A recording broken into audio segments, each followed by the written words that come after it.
सेपरि भाबरे एही जल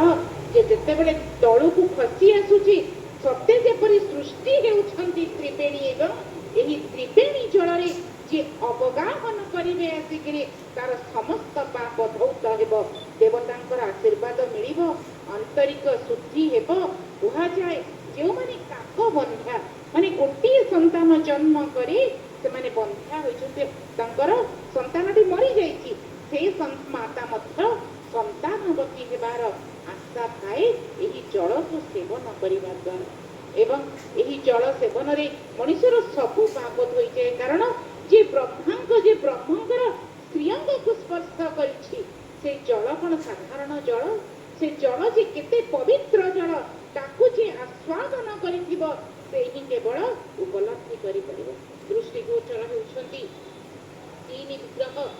स्नान मंडप उपरे सेपटे अवस्थान करिछन्ति चक्रराज सुदर्शन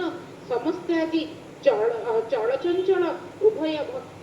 सेवायत प्रभु मध्य आज आद्र बेशरे बसिछन्ति महाप्रभु एही स्नान रे आद्र बेश को देखि भक्त आज कृतार्थ हेउची आज प्रभु शीतलता लाभ करि नाहंती सत्य